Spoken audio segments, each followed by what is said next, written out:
Hey guys, this is Rajesh Trivedi from Alert.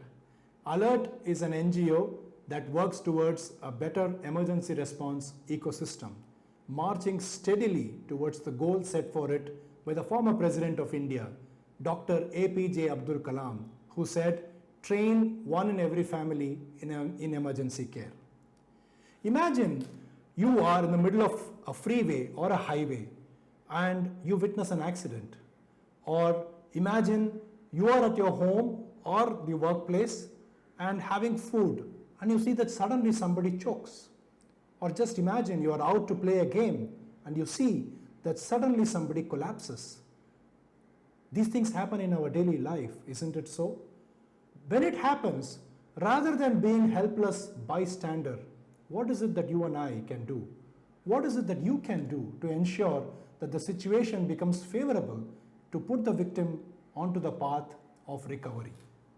How ready are you to ensure that the situation is brought under control until professional help arrives? The professional help could be in the form of an ambulance, a doctor, or anybody who can give treatment. But until then, what are you going to do? How ready are you?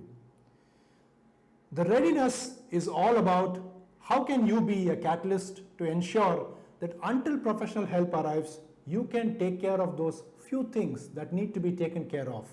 It could be in the form of giving first aid to the victim, or it could be in the form of, first of all, activating the emergency management system at the earliest, or it could be the form of gathering some help for the person so that there could be multiple things that you need to take care of until the ambulance arrives. It could mean taking care of the crowd. It could mean ensuring that the victim is made to lie down, or basic first aid that the victim needs can be provided, so on and so forth.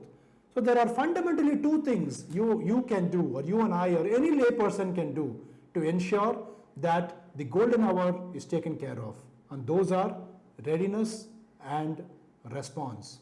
Readiness meaning your state of readiness to ensure that you can act upon the next immediate things to be done, and response is actually delivering those actions. So in this episode, let's start off first by looking at those few important things that you can do and you should not be doing when it comes to handling those emergencies. The first thing to keep in mind is don't shift a victim of trauma, right? The person could have collapsed, it could be a road traffic accident, it could be anything. But if it is possible that you can get help to the person rather than move the person from that location, that's a wiser thing to do. So first, don't to keep in mind, do not try to shift the victim from location A to location B. And if so, it happens that the victim is wearing an helmet. If it happens to be a road traffic accident, do not try to remove the helmet unless and until you know how rightly to do that. It is better to do that under the supervision of professionals.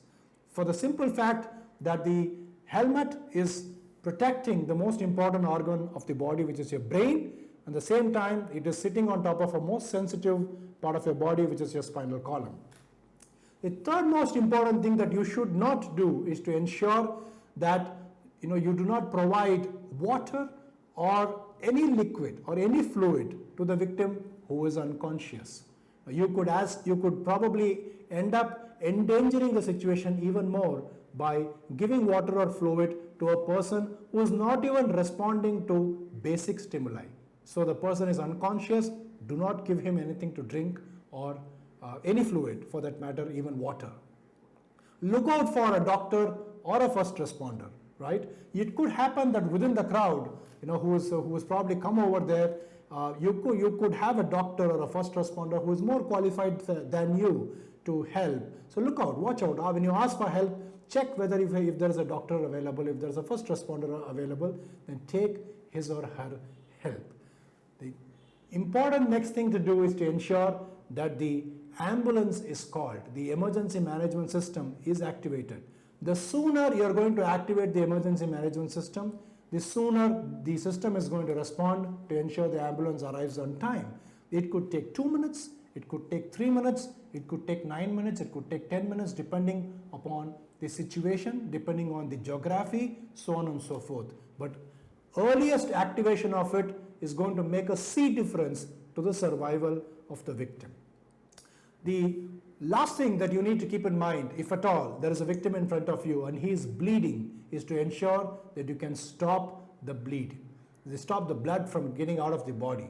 Now, how can you do that? Is very simple. Apply pressure on the region where it is bleeding and lift the person, lift that part of the body above the level of the heart. And remember to use a clean piece of cloth.